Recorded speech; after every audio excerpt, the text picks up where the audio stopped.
My cheating wife humiliated me at dinner, so I walked out of her life. We appreciate your presence at Cheating Tales Lab today. We are so grateful that you are here. Which part of the world are you watching from, please? We take great pride in our worldwide presence. Let's get started with today's tale. Chapter 1. The Last Dinner. Gavin Walker gazed at his in-laws' expansive Connecticut home and the exquisitely prepared table settings, as his wife, Vanessa, flitted around the dining room, rubbing elbows and laughing with her relatives. Crystal cups caught the light from the chandelier. The Harlow family's favorite occasion had always been Thanksgiving, a show of money, connections, and unwritten hierarchy. Devin had been married to the Harlows for 7 years, yet at 42, he still felt alienated. Born into poverty, he was raised by a single mother in rural Ohio, attended college on financial aid, and started his own architectural consulting firm from the ground up. To the Harlows, whose value was determined by trust funds and family names, his achievements were of no consequence. Margaret Whitmore, his mother-in-law, came over holding a glass of wine. "Devin, would you please assist Thomas in bringing in additional chairs? We are lacking two." Devin got a smirk from Vanessa's younger brother, Thomas. Living off his parents' riches and pretending to be a venture investor, Thomas was 33 years old and had never worked a day in his life. Devin put down his glass and said, "Sure thing, Beatrice." Thomas was leaning against a wall in the storage area. "How is business, then?" Still sketching small structures. Devin grabbed 2 foldable chairs, ignoring the jab. "Thomas, architectural consulting isn't the same as building design. However, business is doing well. The Westlake project was just awarded to us. That initiative will fail, according to Dad. Recession and all."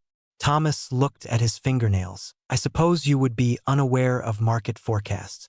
Devin's phone buzzed before he could reply. Liam, his business partner, texted him. "Our bid was accepted. Henderson Group was defeated by us. Tomorrow is a celebration." Devin broke into a rare smile. Their greatest rival was the Henderson Group, which was headed by Vanessa's ex-boyfriend Logan Price, whom her family had always wanted her to wed. The mood changed as Devin came back into the dining room. Strange-looking faces turned to face him. "I feel sorry." Laughter, discomfort. Mid-sentence, Vanessa stood at the head of the table, holding a wine glass.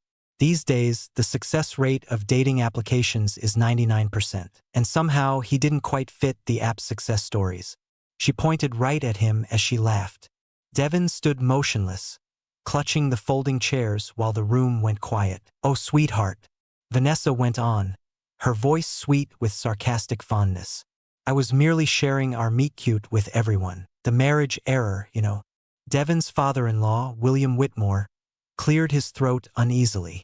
"Let's serve the turkey, maybe." Beatrice, however, was already interjecting. "Some people think about second chances." At the club, Preston, who recently finalized his divorce, inquired about you. Laughter broke out throughout the room. Devin silently put the seats down. That was the culmination of 7 years of little jabs, of being the outsider, of seeing Vanessa gradually change from the woman who had previously admired his aspirations to someone who was ashamed of him. "Devin." Vanessa saw his look and called. It was merely a joke. Devin went to their guest room upstairs without saying anything.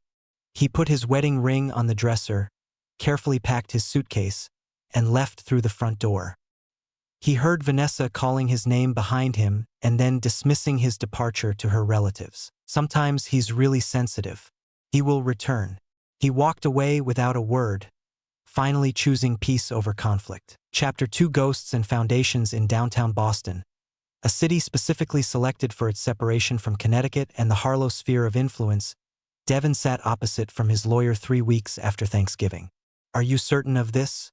With his glasses adjusted, Philip Grant asked. "Total vanishing?" "New persona." "Devin, that's extreme." "I'm positive." Devin crossed the desk and slid a folder. "There are connections for the Harlows everywhere. They'll make sure I never work in architecture again if I just get a divorce from Vanessa. When I refused to transfer my business to their family trust last year, Frederick had already threatened to do so." Martin let out a sigh. "Finally, your business is taking off. You would be prepared for it by the Westlake project alone. They would also manage to take that Devin's tone became stern. I've been observing their operations for 7 years. Out of spite, they will crush me. Devin signed the paperwork and went to his hotel on foot. His phone was always buzzing, clients, Liam, Vanessa. He didn't respond to any of them. He watched his phone sink after dropping it into Boston Harbor at midnight. Davis Morgan had a new driver's license, background check, and social security number by February. Although he was unable to transfer his architecture degree, his knowledge was retained. He accepted a position with a tiny Portland, Oregon, firm as a draftsman. Jack Monroe, the proprietor, was able to spot ability when he saw it. After Devin's first month, Russell remarked, "You're overqualified. Your work is outstanding. I'm not sure what you're escaping." Devin answered, "Just looking for a fresh start. You recently got promoted because of your new beginning. A position as a junior architect became available. If you desire it, you can have it." Devin's new flat was a tiny studio above a bookshop in a soggy area of Portland. It was nothing like the large house in Connecticut where he and Vanessa had lived. But for the first time in years, he was able to sleep without feeling inadequate. On very gloomy evenings, he would let his mind recall Vanessa's real interest in the ambitious architect who appeared out of nowhere when they first met. How fast that changed after marriage, when her connection was overshadowed by her family's expectations. The slow discovery that she did not view him as a companion, but rather as a project. Devin's face appeared on an internet missing persons report 6 months after he vanished. According to the story, he might be mentally ill and a threat to himself. The Harlows had fabricated a story about a man who had deserted his successful company and devoted wife because he was unable to cope with the demands of business. A statement from Logan Price, who is now known as Vanessa's longtime friend, appeared beneath the piece. "I'm really worried about Devin. Although we have had professional rivalries, I would never want anyone to experience this kind of collapse." Devin went back to his drafting board after shutting down the browser. Let them believe that he is broken. He was creating something fresh. Chapter 3. Rising from ashes. Davis Morgan joined Bergen Architecture as a partner 5 years after going missing. Throughout the Pacific Northwest, his unique modernist designs with ecological components had garnered interest. His art appeared in magazines. He was specifically sought after by customers, and his fame spread outside of Portland. Over lunch, Russell recommended that you think about launching your own business. "Davis, you've outgrown us." Devin shrugged his head, used to his new moniker. "Russell, thank you for all you've given me. A partnership is more than sufficient." The reality was more nuanced. Starting a business under his own name would make him more visible. A well-known architect may attract unwelcome attention despite his new persona, not because they were worried, but rather to preserve their story and reclaim what they saw as their property. The Harlows had not given up on finding him.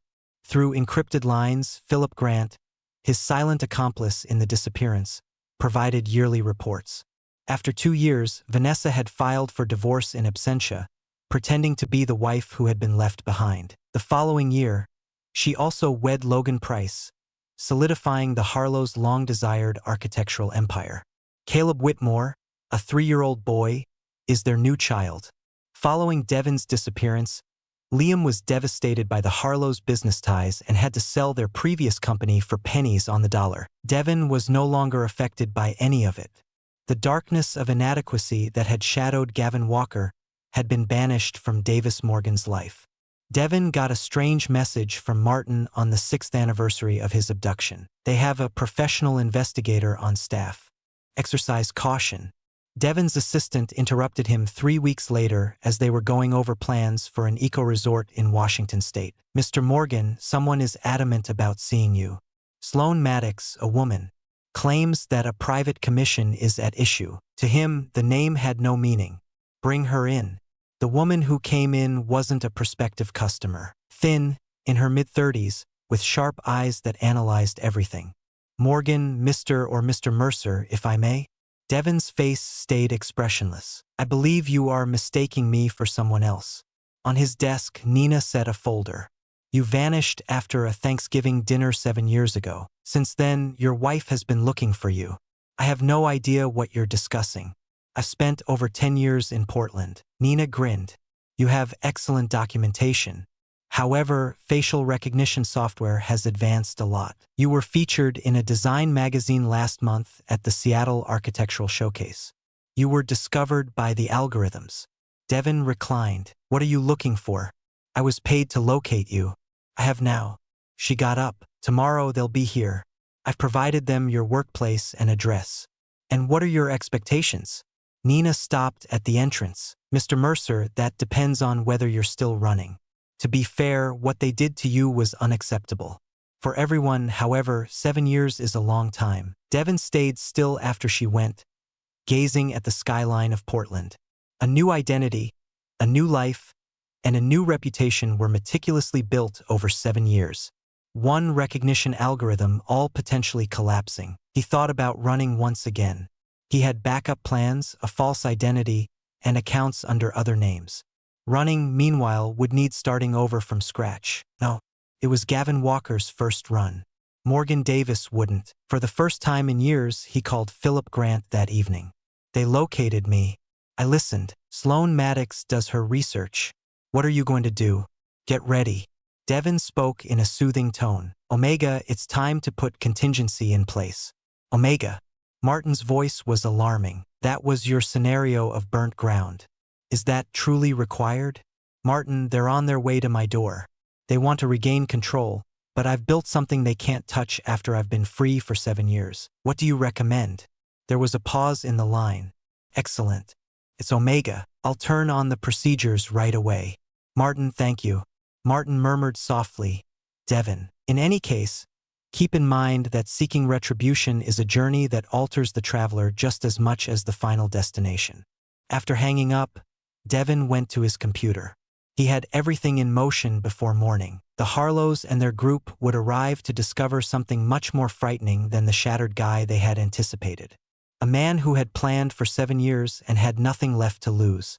Chapter 4. Unwelcome visitors. The elevator to Devin's floor pinged at exactly 10:17 a.m. He was going over plans at his desk when his assistant's voice could be heard over the intercom. Several individuals here are clamoring to see you, Mr. Morgan.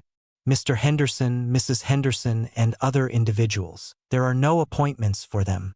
Devin calmly said, Send them in, Allison. 7 years dissolved into a single instant as the door opened. Vanessa came in first. She was still elegant at 42, but her eyes were now framed by lines of tension. Logan Price, who was more gray at the temples but had the same confident look Devin remembered, appeared behind her. Nathan Whitmorean, quite unexpectedly. Devin's erstwhile business colleague Eric Dalton came after them. Vanessa's voice cracked on his name, Devin. Her mascara was a little smudged, and her eyes had a crimson rim. You are the one. Devin watched them with clinical disinterest, leaning back in his chair. Well, it's Davis. Morgan, Davis. He looked at his helper who was standing by the door. Could you please hold my calls for the next hour? Allison? Silence fell as Allison walked out, shutting the door behind her. Preston initially broke. Mercer, you've done well for yourself. This is a nice little operation. Devin said calmly, the third largest architectural firm in the Pacific Northwest is Bergen and Morgan. Very little. Vanessa approached him and grabbed his desk. Please, Devin, we must speak with you. It's crucial. Significant enough to pursue me 7 years later. Devin spoke in a neutral tone. And why would it be so urgent? With tears streaming down her face, Vanessa said, Our son, Caleb Whitmore, is ill, very ill. You are needed by him. Devin's face remained unchanged. Are you referring to your son and Preston? I don't care about him. We have to let you know that. Liam stepped forward and interrupted. Your biological son is named Caleb Whitmore. Devin fell silent for the first time. Describe. Vanessa took a seat across from his desk. I found out I was pregnant after you left that evening. Roughly 6 weeks pregnant. I looked for you, but you had entirely disappeared. Preston's mouth clenched. I promised to raise him as my own when we were married. The timing was right. Nobody questioned it. He is presently ill, Thomas went on. Myeloid acute leukemia. A bone marrow transplant is necessary for him. We've all been put to the test. We are all incompatible. You must have my bone marrow then. Devin came to a bland conclusion. You found me for that reason. We beg you. Vanessa spoke while crying again. He is only a little boy, 6 years old. He is fighting fiercely. However, the physicians say, give up. Devin got up and moved toward the window. Portland spread out under dreary skies. 7 years later, you appear. Do you think I'll believe the story? It's eerily convenient in timing. Putting medical records on Devin's desk, Liam moved forward.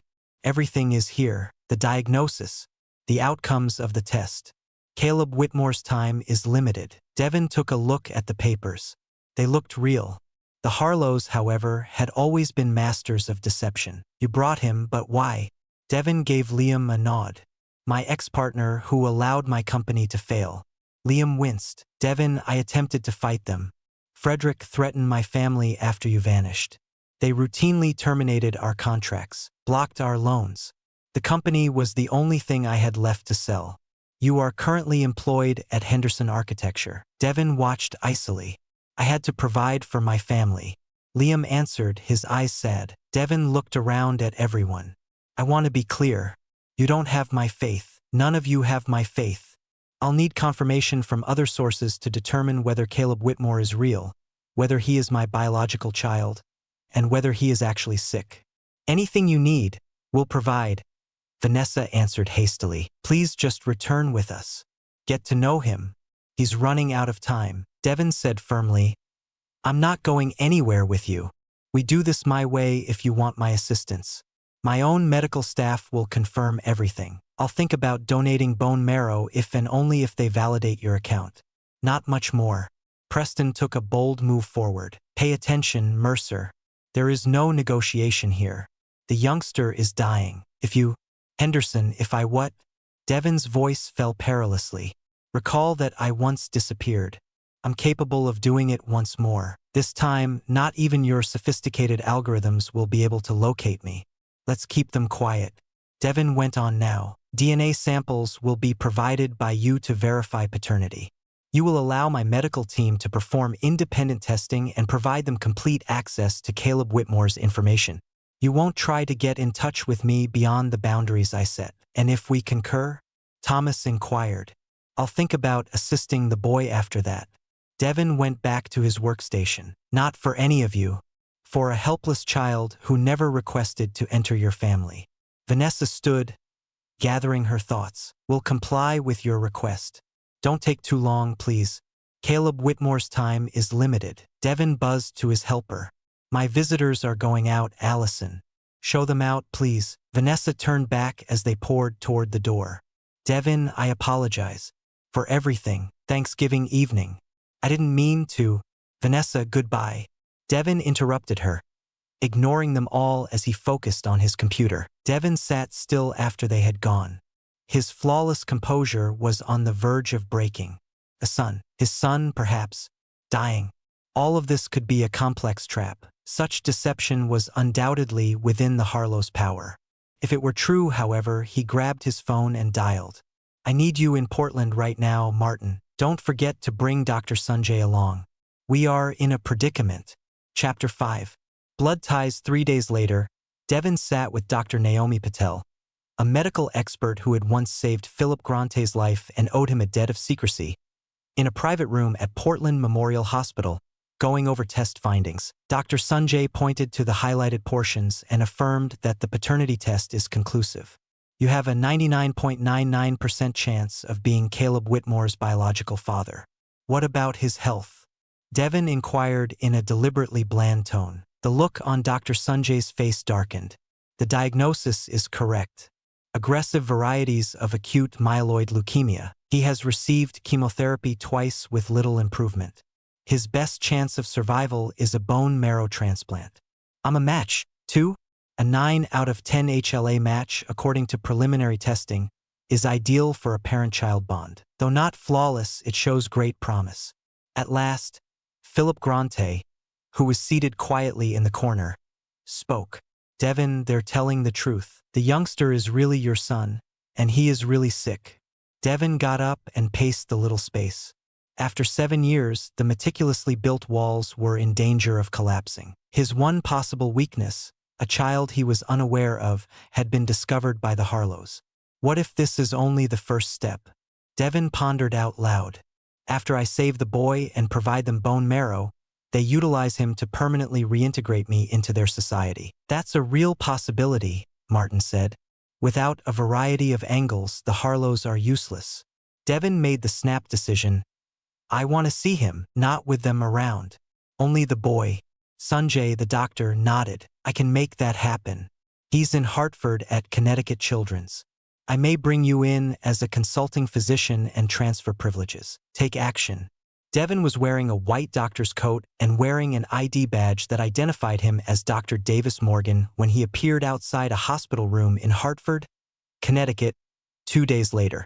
Through the window, he saw a small figure playing a video game in bed. The figure had pale skin and dark hair similar to his own, and he was animated despite the 4 lines and monitoring equipment. Dr. Sanjay showed up beside him. He's enjoying his day. He's quite the warrior, according to the nurses. Is he aware of me? Quietly, Devin inquired. He has been informed that a suitable donor has been found. Not much more. Devin inhaled deeply before walking inside the room. Caleb Whitmore paused his game and looked up. Are you a different physician? The boy inquired, evaluating Devin with eyes that were remarkably similar to Devin's own. Devin said, something like that, and walked up to the bed. My name is Davis. My name is Alex. Are you here to stick more needles in me? Since I'm currently acting more like a boss. Devin grinned in spite of himself. Today, no needles. All I wanted to do was meet you. Will you be the one to donate fresh bone marrow to me? Another quality they seemed to have in common was directness. Maybe. Alex cocked his head, examining Devin with a chilling rigor. You resemble me. Your mother has a photo of a man who resembles you. However, she conceals it in her dresser. Devin stopped. Does she now? Yes. Sometimes, when she believes no one is around, she stares at it. After that, she becomes depressed. Alex went back to work. Are you him? Why do you ask that? Without raising his head, Alex shrugged, wondering why she would hold onto a photo of someone who had brought her sadness. It must be significant. Devin took a seat in the bedside chair. What information about your father has she given you? That Preston is who he is. However, I could hear them fighting. According to Preston, I wasn't truly his. That his mother was the sole reason he pretended. Alex's fingers skillfully navigated the controls. While adults believe children don't listen, we do. Devin observed the youngster using exceptional tactics for his age to traverse a challenging game level. Are you bothered by that? What about Preston? Not at all. In any case, he's not around much, always working. With a flourish, Alex vanquished a virtual adversary. In addition, it clarifies why he never wants to engage in gameplay with me. We have different tastes. What appeals to you? Constructing things. Sketching structures. When I do that, Mom becomes strange. At last, Alex raised his head once again. So, are you my biological father? Devin felt the casual delivery of the question as if it were a physical blow. Those 5 simple words brought 7 years of meticulous distance to a halt. Devin handled it, but it's complicated. Alex noticed that when adults don't want to respond, they invariably say that. But I don't think it's complicated. You're either or you're not. The door opened and Vanessa came in before Devin could reply. Devin was seated next to Alex's bed, and she froze. Why are you here? Her face was a mixture of fury and dread as she whispered. We made a deal. Devin stood and calmly replied, I had to see him, to personally verify. Alex glanced between them, understanding starting to sink in. You are him, then? The man in the photo. Vanessa's face went white. Caleb Whitmore. This is a medical consultation, honey. Vanessa, stop lying. Devin interrupted her. That is not fair to him. One could feel the tension in the room. Alex put down his game controller, looking very mature for a 6-year-old. Will you come to my aid?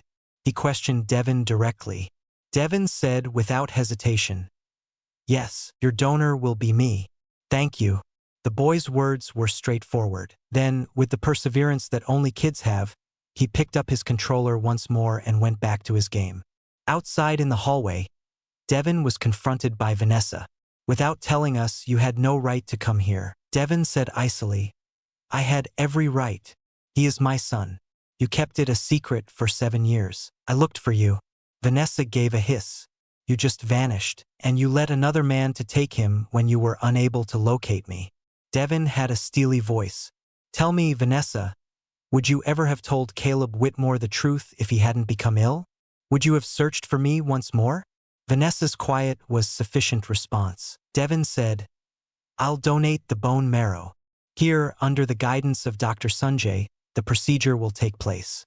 We'll talk about Caleb Whitmore's future after that. What does that signify? With a tone of dread, Vanessa inquired. It indicates that I have been constructing a life free from the poisonous influence of the Harlow family for 7 years. Nor will I allow it to choke my son as he grows up. You cannot take him away from us? Vanessa screamed frantically. You left us, and the mother is always given preference in court. Devon gave a flimsy smile. Vanessa, your family has taught me a few things, such as how to prepare multiple moves in advance. Tomorrow is the day of the contribution. When Caleb Whitmore is better, we'll talk about this again. Devon's mind was already doing calculations as he left. For maximal vengeance, contingency Omega has been built. Instead of complete devastation, it now required adaptation, surgical precision. The targets didn't change.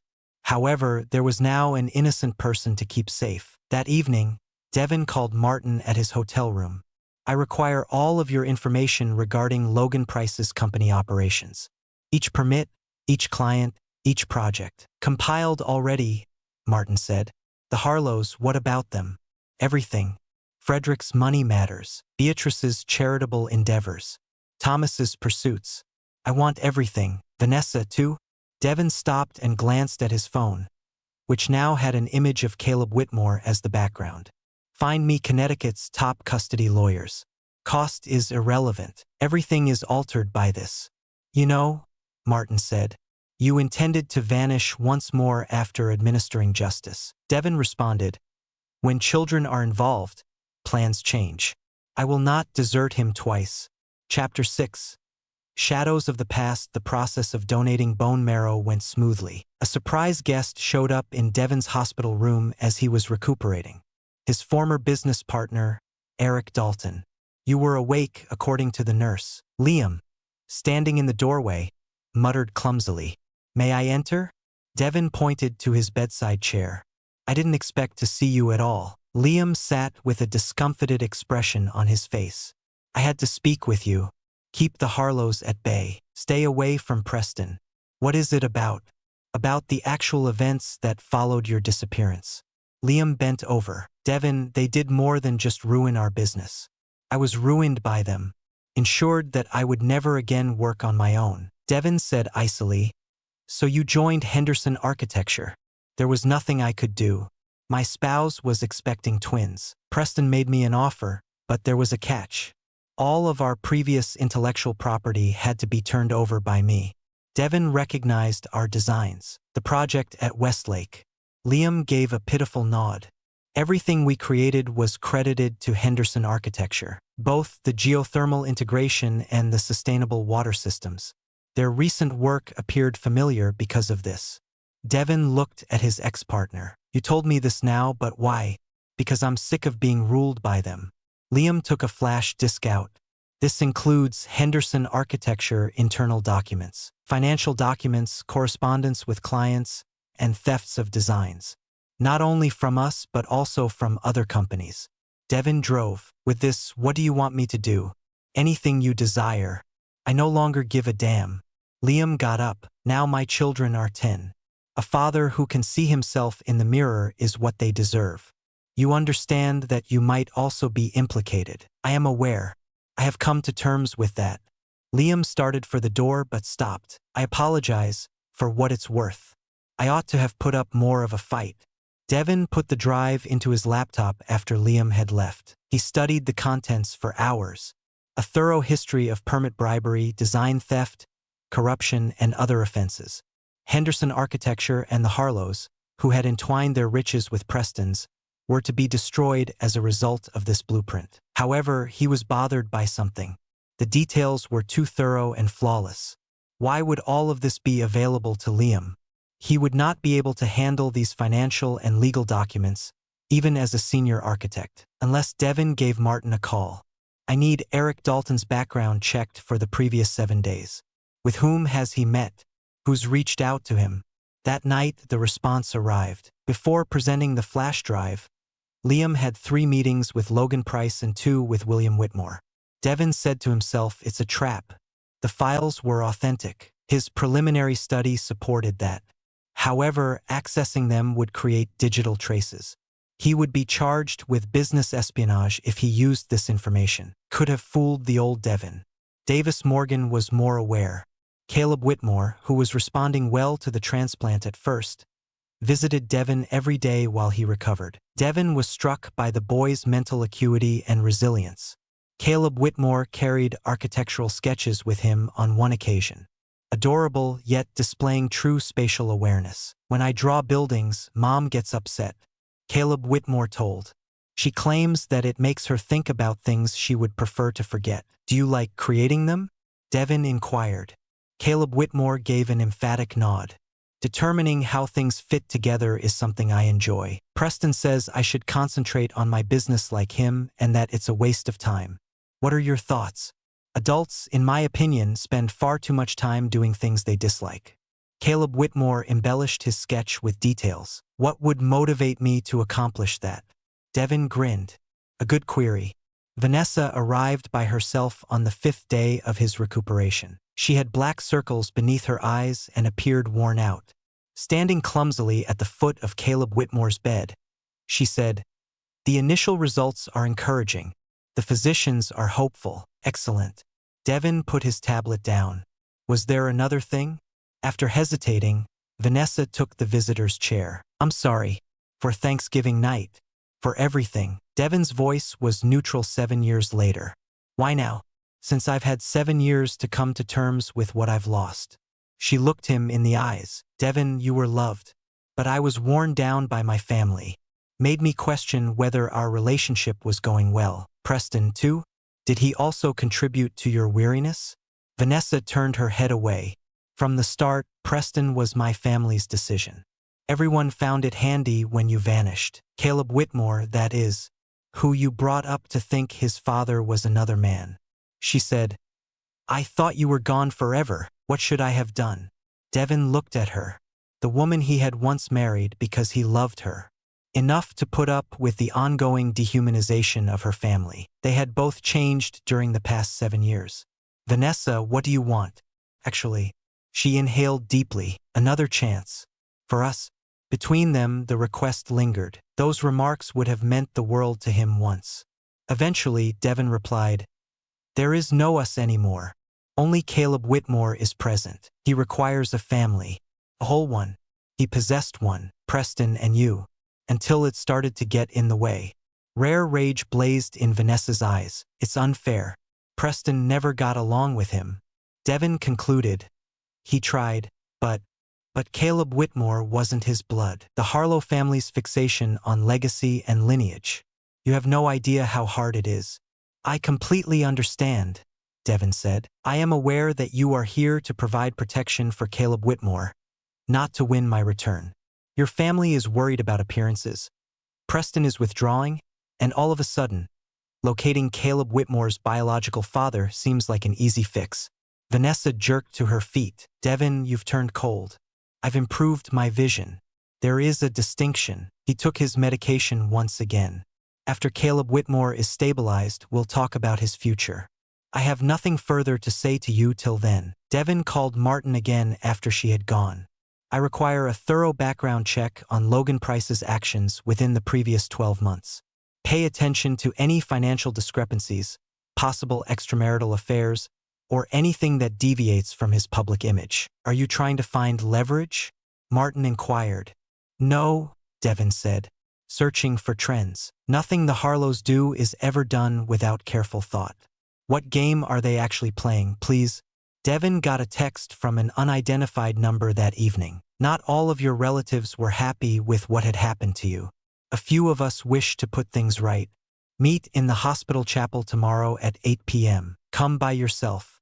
Devin suspected someone, but the sender's name was unknown.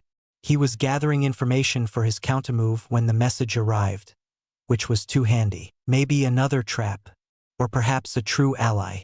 In any case, he needed to move his plans along more quickly. Devin had been laying the foundation, but the Hendersons and Harlows thought he was concentrating on Caleb Whitmore's care.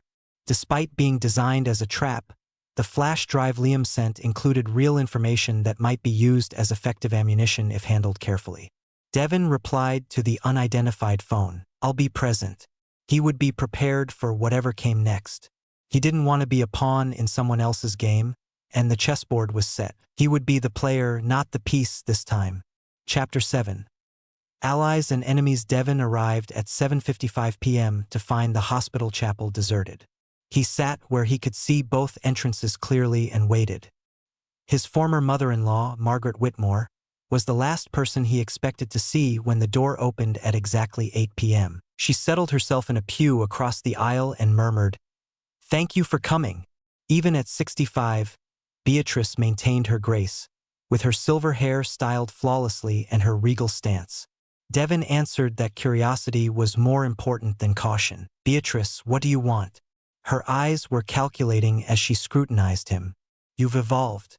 My daughter's husband would never have said it so bluntly. "People change after 7 years. Yes." She took out a thin file from her purse. "You ought to see what I've brought." Devin did not attempt to accept it. "Why would you assist me?"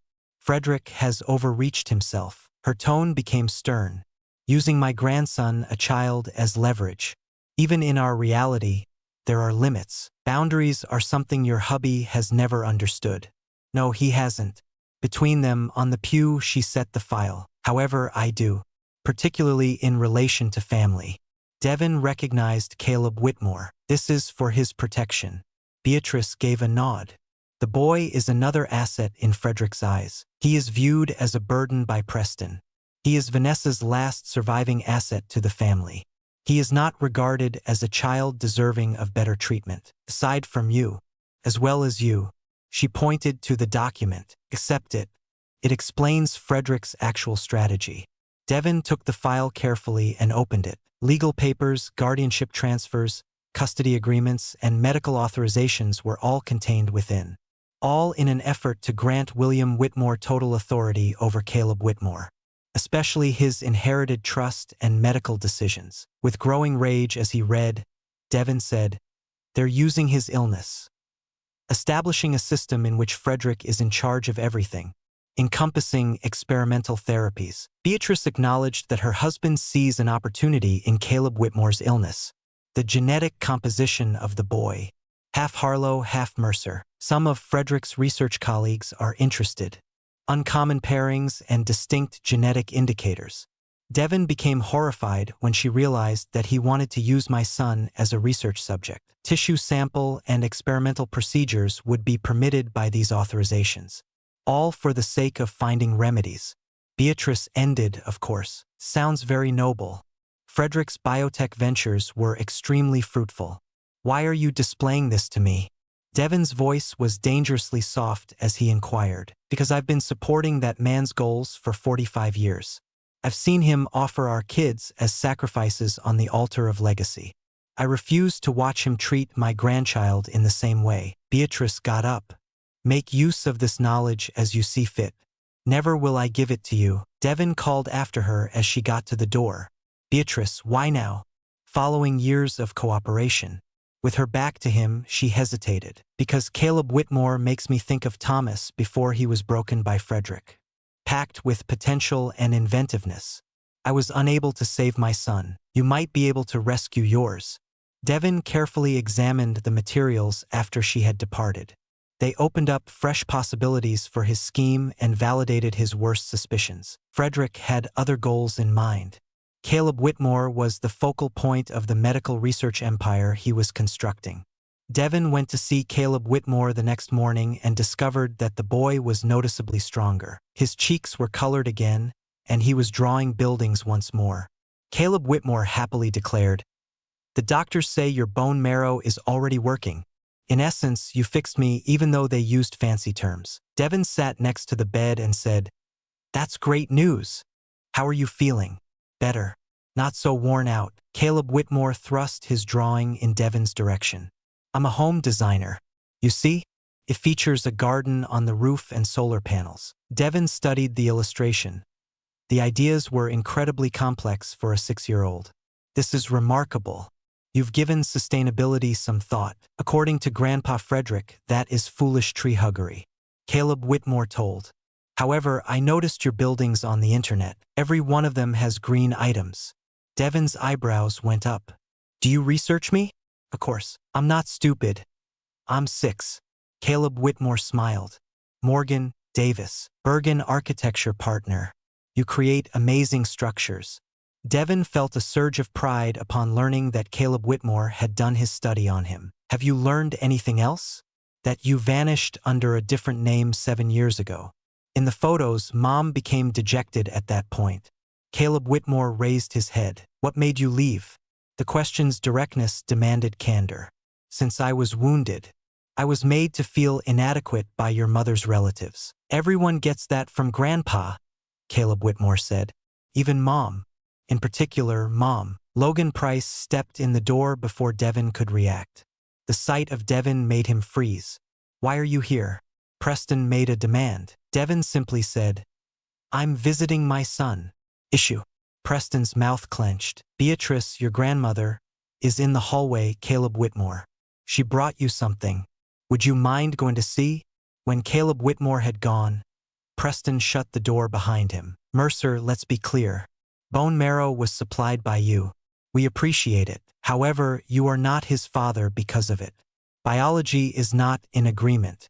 It's not all biology, Preston yelled. While you were playing architect in Portland, I was raising him for 6 years. Devon shot back. Because I didn't know he existed. A fact that was purposefully withheld from me. Preston laughed.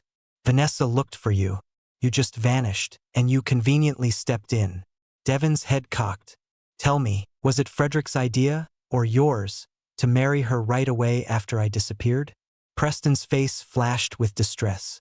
That is no longer relevant. Is it? Devon got up. Nothing about this circumstance seems irrelevant to me. Frederick's intentions for Caleb Whitmore's future in medicine in particular. Preston went a shade paler. What are you discussing? The study procedures. Permissions for tissue sampling. Frederick's biotech ties helped to align the experimental treatments. Preston stated sternly, those are private family matters. That's right. Family is important. Devon moved in closer. I am a member of Caleb Whitmore's family. His real family. You wouldn't comprehend the intricacies.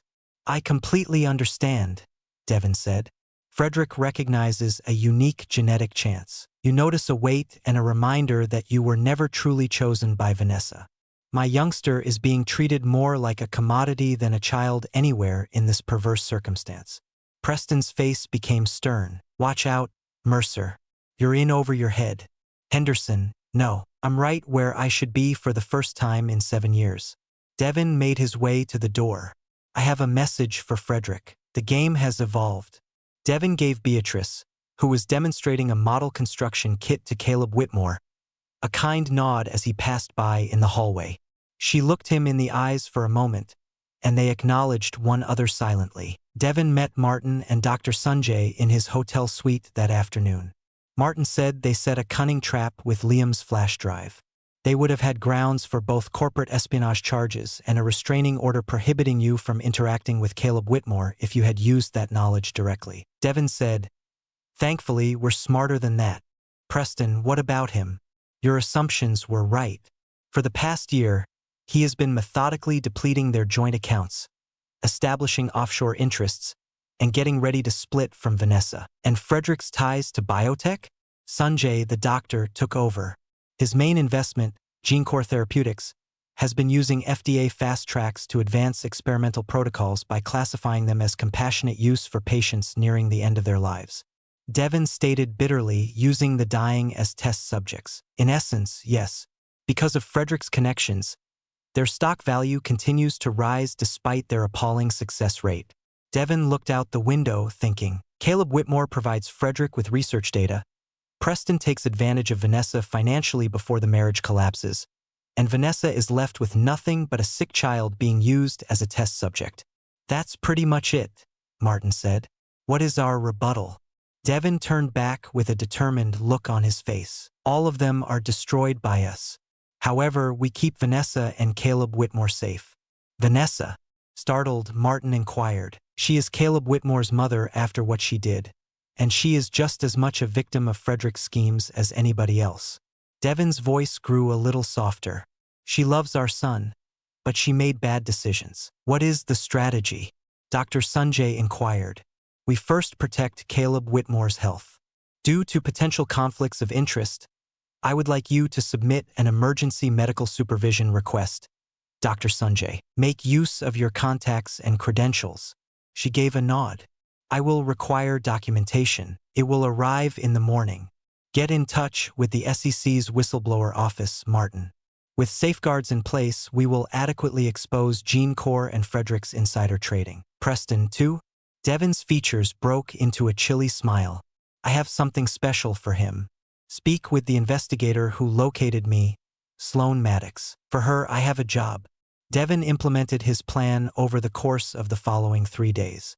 The Harlows thought he was only interested in Caleb Whitmore's medical advancements, but he was actually systematically tearing down the foundations of their power. Devin paid Caleb Whitmore a surprise visit on the morning of the 4th day. What do you think of my Portland office? As they collaborated on architectural sketches, he asked informally. Caleb Whitmore's gaze grew wide. Really? Can I? If your mom is on board. Perhaps you two could visit once you're completely recovered, I thought. See what I do and where I work. Would you allow Mom to join you? Surprised, Caleb Whitmore asked. Naturally. She is your mom. Caleb Whitmore looked him over with his incisive eye. Are you attempting to separate us? Devin gave an honest response. I'm attempting to provide you with choices, a better life than Frederick has in store for you. Caleb Whitmore confided, I don't like Grandpa Frederick's plans. He treats me as though I were one of his scientific experiments. Have you heard him talk about this?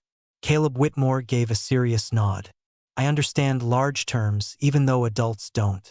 Sequencing of the genome, procedures for cellular regeneration, proprietary resources for study. He took his time pronouncing each word. I did some research on them. Devin experienced a rush of anxiety and pride.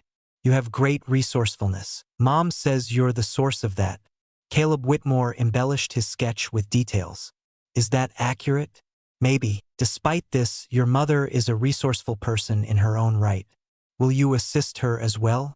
Caleb Whitmore, still concentrating on his sketch, inquired. When she believes I'm asleep, she cries a lot. She cries because of Preston. Devin's resolve was strengthened by the straightforward observation. Indeed, Caleb Whitmore, I'll also assist your mother. As asked, Vanessa visited Devin's hotel room that night. She appeared anxious as she twisted her wedding band. Did you wish to see me? Devin pointed toward the chairs. We must discuss the next course of action. If custody is at issue, it's to keep Caleb Whitmore safe from your dad. Devin cut him off. From Preston as well. Vanessa took a seat in a chair. What are you discussing? Devin presented her with Beatrice's documents as well as the other data his team had acquired. Vanessa's face was pale as she read. This isn't possible, she muttered. Daddy refused. Preston was unable to. Devin said bluntly, they would and they are. Caleb Whitmore is a research subject for your father. Preston views him as a nuisance who needs to be controlled until he is able to leave your marriage while still having enough money. Vanessa's cheeks began to well up with tears. This even though I knew things were horrible. Devin went on. You have a decision to make. Either stay the same and give your father complete control over your life and Caleb Whitmore's destiny, or rebel. How? With a weak voice, she asked. All I have is the Harlow name. Everything Caleb Whitmore owns. That is untrue. Devin bent over. I'm yours. Vanessa looked up, clearly perplexed. Following all I done to you? Vanessa, this isn't about you and me. It has to do with Caleb Whitmore. Devin's voice grew a little softer. He adores you. He is concerned for you, and he is worthy of better than being torn between Preston's bitterness and Frederick's aspirations. What do you propose? A new agreement.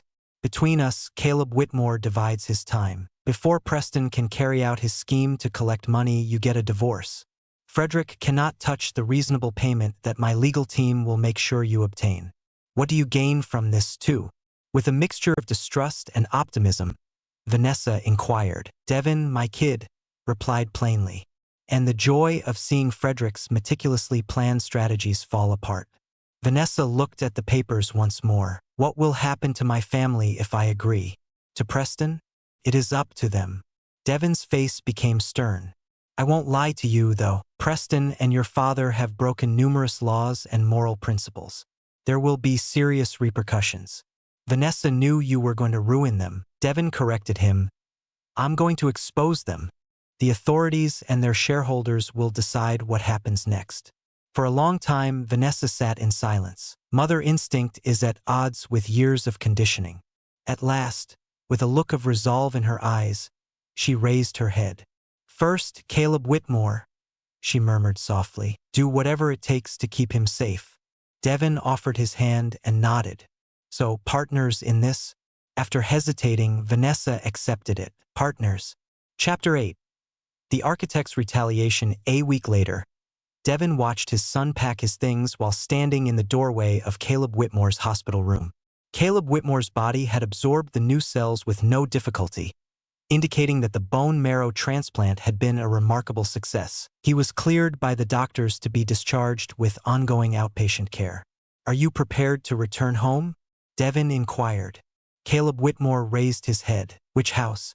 Yours or Mom's? I'll be close, but your mom's for the time being. As we work things out, I've rented a house in Hartford. Will you be attending the Thanksgiving meal? Innocently, Caleb Whitmore inquired. Next week is the date. Devin felt the question hit him suddenly. Thanksgiving marks the 7th anniversary of his departure. That wouldn't be a smart plan, in my opinion. Why not? You're my father. Devin was about to reply when Vanessa emerged in the doorway behind him. Actually, this Thanksgiving, Caleb Whitmore, we're doing something unusual. Only the three of us. In a dining establishment. A smile came on Caleb Whitmore's face. Really? Grandpa Frederick does not give stock market lectures. Not this year, Vanessa affirmed, looking at Devin intently. Their connection had changed in the last week. Not love. The bridge had been totally destroyed by fire. However, their mutual worry for their kid led to the formation of a fragile alliance. 2 days prior, Vanessa had used the paperwork Devin gave her to obtain emergency financial protections and filed for divorce from Preston. Frederick's response had been volcanic, as was to be expected. Attempts to freeze Vanessa's accounts, threats, and manipulations. Devin's precautions neutralized them all. The elder Harlow was still unaware of the full extent of what was about to happen. Devin's phone rang with a text from Martin as they assisted Caleb Whitmore in gathering his belongings. Eclipse operation begins. T-60 minutes. Is everything all right? Vanessa saw his expression and inquired. Just in time, Devin said. How about making a stop for ice cream on the way home, Caleb Whitmore? Before to lunch, Caleb Whitmore questioned doubtfully. Special treatments are necessary in special situations.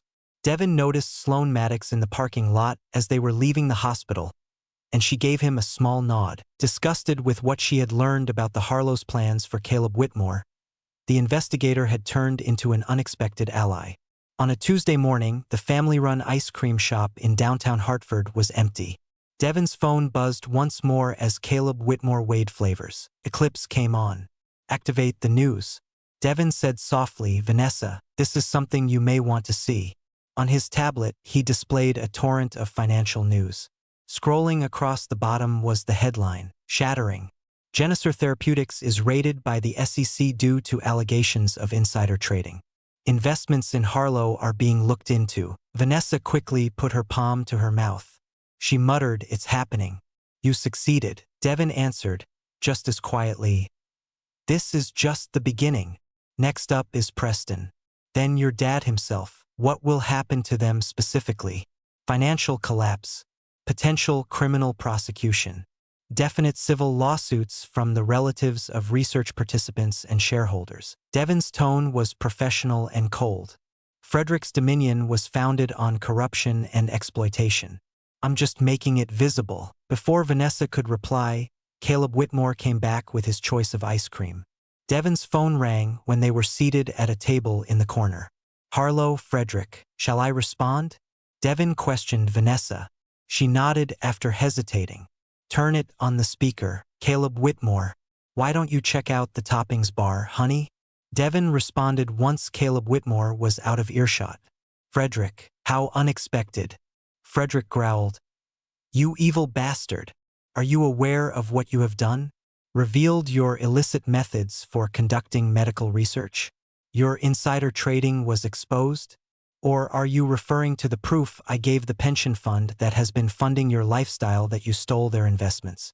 Frederick said, You won't get away with this. Once I created you, I can ruin you once more. Frederick, no, you can't. Devon's tone did not waver. Because I'm not the desperate architect attempting to win over his wife's relatives this time. The man who beat you at your own game is me. Frederick said, Vanessa will never put you before her family. Water is not as thick as blood. You might want to ask her yourself. Between them, Devon set the phone on the table. Vanessa looked at it for a while. Her countenance showed years of dread and indoctrination. Then she stood up straight, her eyes hardening. She said plainly, It's over, Daddy. What you had in store for Caleb Whitmore cannot be forgiven. Be less dramatic, Frederick yelled. I have always worked for the legacy of our family, for your future, for the future of Caleb Whitmore. No. Vanessa shot back, her voice becoming more forceful. It was done to boost your ego. Your empire. You are in charge. Caleb Whitmore is not being studied. He is a little child who should be shielded from your aspirations. You're not thankful. Frederick, goodbye. The connection was cut off when Devon interrupted. His regard for Vanessa had grown. Couldn't have been that simple. She inhaled nervously. Better than never, but 7 years too late. Caleb Whitmore came back with his ice cream covered in a tiny mound of sprinkles. Devon's phone was still ringing with Martin updates as he chatted contentedly about his architectural concepts. Henderson Architecture is experiencing a 42% stock decline. A federal investigation into permit fraud has implicated Logan Price. William Whitmore was removed as chairman by the Gene Corp board. By nightfall, the extent of Devon's retaliation was evident. The uncovered corruption was causing the Harlow-Henderson empire, which had been meticulously built, to crumble. Preston was taken into custody on suspicion of financial fraud. While federal officials carried out search warrants, Frederick and his lawyers were besieged in their office. Devon remained composed the entire time, escorting Caleb Whitmore to Vanessa's apartment as scheduled, assisting him in assembling his new building set, and talking about the initial arrangements for Portland visits. Vanessa didn't confront Caleb Whitmore until after he had gone to bed. Have you not been preparing this for 7 years? They were sitting in her living room when she inquired. Devon acknowledged that it wasn't exactly this. My initial plan was to completely destroy. Total financial and social collapse for all those involved in that evening's events. What was different? Caleb Whitmore. Devon's face relaxed a little. When innocent lives are at stake, seeking revenge becomes increasingly difficult. Vanessa looked at him. You're unique. More difficult, colder. Yes, Devon said plainly. I transformed after 7 years of constructing a life free from the incessant reminder that I was unworthy. I apologize, Vanessa replied abruptly, for that evening, for my words, for allowing them to contaminate our relationship. Devon gave her a contemplative look. I think you are. However, nothing between us changes as a result. I am aware. Her gaze shifted to Caleb Whitmore's bedroom. But for him, it makes a difference. He now has a father, an actual one, Devon continued, and a mother who's at last free from Frederick's control. That is also important. The phone rang for Vanessa, Beatrice. After listening for a few minutes, she reluctantly replied, Mother, I get it. No, you are not to blame. He is welcome to remain with you till everything is resolved. She turned to Devon and hung up. A breakdown is occurring for Thomas. Preston attempted to link him to the system of permission fraud. Is he going to be all right? Finally, his mother will keep him safe. Vanessa let out a long sigh. She always did her best to keep us safe. Devin noted that's why she gave me the materials. Vanessa seems taken aback. Did your mother assist you? In her path, she regrets things herself. Devin got up. Shall I leave? The day has been long, and tomorrow will be even longer. Vanessa stated that the lawyers would like to meet at 9 to talk about the custody agreement. Devin reminded her of joint custody, equal time, equal influence over his destiny. I am aware. He was led to the door by Vanessa. Thank you for keeping him alive, for not removing him entirely from me. You might have, Devin said. That would have made me like Frederick. Use a minor as an instrument. Caleb Whitmore is worthy of better. Vanessa asked him one last inquiry as he turned to go. Will you ever pardon me? Devin paused, thinking, really? No, he responded at last. Some betrayals are too painful to overlook. But we can create something fresh for Caleb Whitmore, better than forgiveness. What is that?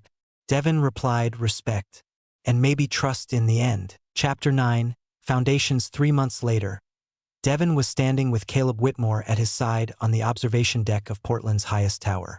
They both gazed down at the sprawling city. It's enormous. Caleb Whitmore pressed against the glass and exclaimed, Are your buildings visible from this location? Some of them. Devin gestured to the waterway. Last year, we created the Riverside Cultural Center. The sustainable housing development is located over there as well. Caleb Whitmore looked carefully at each building. On person, they look even more amazing than they do on photos. In accordance with their new custody agreement, it was Caleb Whitmore's first trip to Portland. Every month, parents split the holidays and spend 1 week with Devin. Caleb Whitmore had adapted to the new reality with surprising tenacity, and the transfer had gone more smoothly than anticipated. How is your stay at my house going? As they descended the elevator, Devin inquired. It's fantastic. Caleb Whitmore was excited. The nicest feature is the roof garden. When I go back, is it possible for us to cultivate vegetables up there? Of course. Together, we will create the layout. Devin thought about how things had changed over the previous few months as they made their way to his apartment in the heart of the city. The fall of the Harlow Empire had been stunning. Frederick was charged with several federal offenses, including research violations, insider trading, and securities fraud. Preston had agreed to a plea bargain in which he implicated others in order to get his own sentence reduced. Thomas had checked himself into a rehabilitation center for substance abuse problems, liberated at last from Frederick's poisonous control. Years before, Beatrice had carefully separated herself from her husband's business affairs and had come out of them quite intact. Vanessa, too? Devin, too, had been taken aback by her. She had found a job at a tiny museum in Hartford and had returned to her first love, art history, after being freed from both Preston's and Frederick's manipulation. She was slowly creating an individual identity for herself, a lady who had previously defined herself solely by her family name. Caleb Whitmore's words jerked Devin out of his reverie. Dad, may I ask you a question?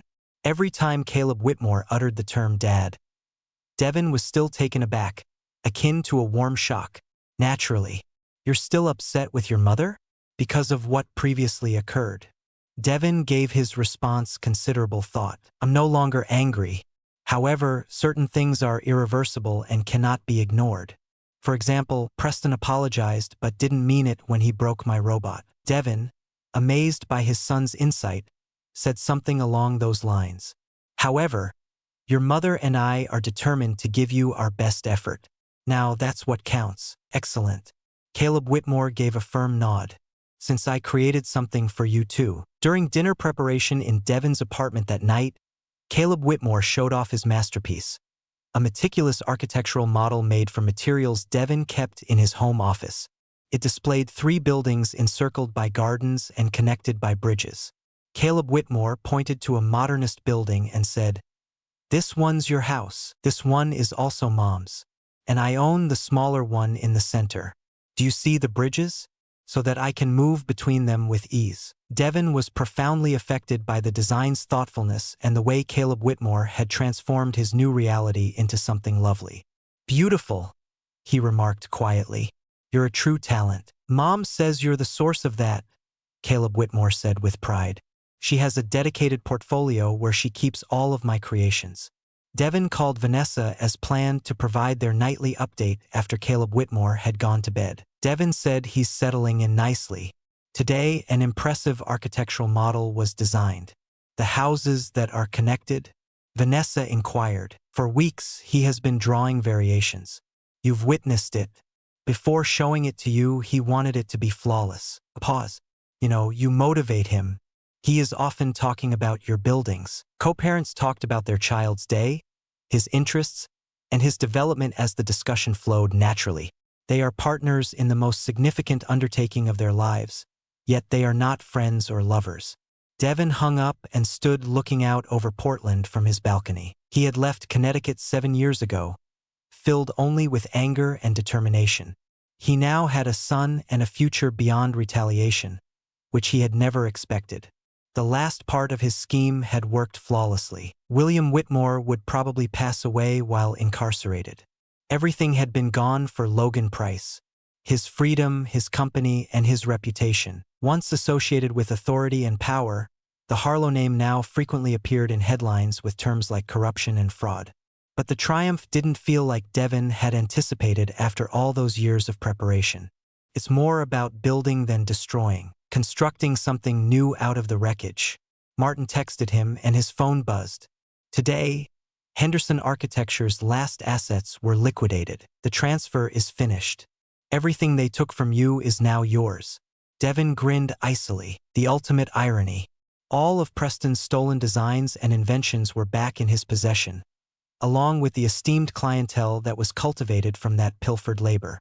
The man Frederick and Preston had previously derided as a failure now owned the architectural empire they had created. Unaware of his father's long-term strategy, Caleb Whitmore slept soundly in his bedroom.